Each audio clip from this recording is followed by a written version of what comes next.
Hey guys, hope this is finding you all well.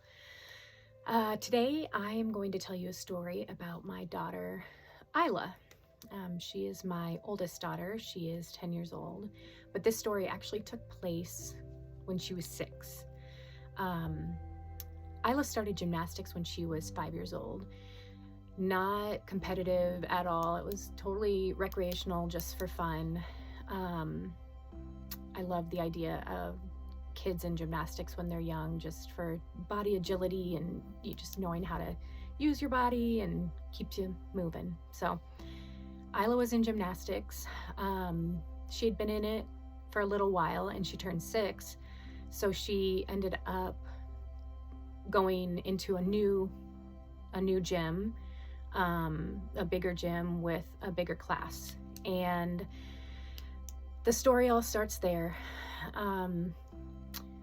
There's one night, a few weeks into this new class, that I was just getting out of the shower, towel wrapped around me, hair dripping wet, and Isla walked into my bathroom. We have a very open door policy. But she came in and she said very nonchalantly, "Mom, I have the biggest legs in my gymnastics class." Time stopped. I had no words. I had to take a minute to compute what she was trying to tell me. I was like, where did she get that from? We're a very body positive household. I vowed to myself a long time ago that my kids would never hear me speak poorly about my own body. They'd never see me standing in front of the mirror trying to suck it in or looking at how big my legs were or anything like that. Now, do I always love what I see in the mirror? No, but I never wanted my kids to know that. I never wanted my body and my body issues to be a topic of conversation.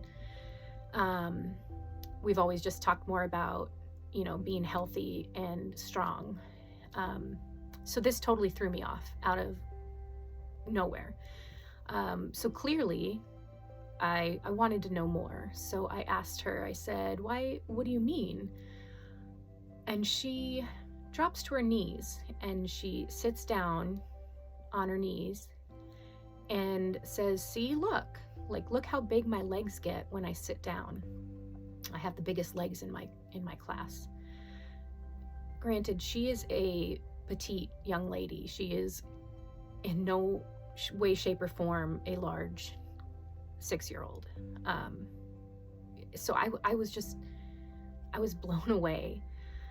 And when she said that to me, I immediately dropped down to my knees in front of her, towel wrapped around me, hair still wet. And I said to her, "Look at my legs. My legs get wider when you sit on them. That's how legs work." And she just kind of looked at me. And I said, "Isla, when you are in gymnastics, are you able to do the jumps and the routines and the running and climbing and all the things? Are you able to do those things when you're in gymnastics?" She says, "Yes." And I said, "Your legs help you walk, run, jump, climb, play soccer, do gymnastics." And I said, your legs are perfect. They help you do all the things that you need and want to do. So how could you want them any different? But I just kept thinking through my mind, where is she getting this from? Where? She's not getting it from me. She's not getting it from her dad or her brother and sister. Luckily, she's 6. She's not on social media a ton. So I'm assuming, she gets it from the people around her, maybe the kids in that gymnastics class, maybe kids from school. I don't know, but something gave her this idea that her body wasn't what it was supposed to be. How disappointing as a mom trying to teach her young daughter, 6 years old, here my 6-year-old is thinking, already, my body's not what it should be. I'm not gonna lie, you can't, I couldn't help but blame social media. Like, my head goes straight to social media. Social media is what society uses as a measurement of what's ideal.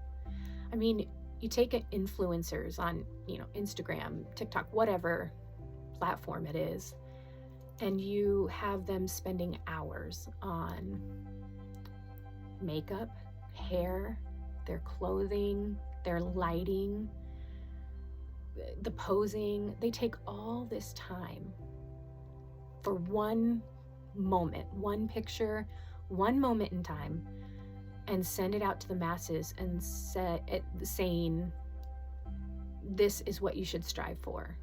This is what is worthwhile. Like, if you want to be worthy of being liked and worthy of happiness, then this is what you need to be. And that is disheartening. Girls are told to dress a certain way, look a certain way, behave a certain way in order to get the guy or, get the job. I don't know. Boys, same thing for boys. Boys are told their bodies have to look a certain way and they have to act a certain way to get the girl or whatever the topic is. But it's no wonder that so many kids are ending up with mental health issues. I worked in the PICU for 18 years, and let me tell you, over those years, the number of kids coming in with self-harm, suicidal thoughts, or suicidal actions, that number has increased drastically. And even their ages have gotten younger and younger, and we're seeing it younger and younger all the time. Kids just live in this alternate reality where they can't handle not living up to that societal ideal. And when they end up in the hospital, the only thing they want is their phone. They want to get on social media and talk to their friends they want to know what they're thinking. Do they know what I did? Some want to tell them what they did and get that attention. And there's this inability to disconnect from this reality that they live in. I'm just so tired of all the lies, the deceptions of social media. I want my kids to be grounded in actual reality in their lives. I'm concerned about my kids. I'm concerned about kids in general, about the toll it's taking on them trying to be something that's not attainable. They're just living in this world of inadequacy, and it's not real. So I'm not here to educate you. I'm not here to tell you what to do, because I don't know. I don't know what is the best thing to do. If I could just tell my kids, don't go on social media, don't believe everything you hear and see. If it were that easy, we wouldn't have problems. Clearly, we haven't found the answer yet to keeping our kids grounded in reality. So if you have any suggestions or any tips that you have figured out through the years, please comment, message me.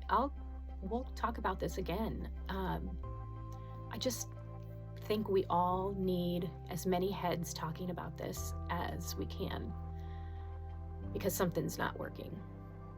So good luck. Until next time.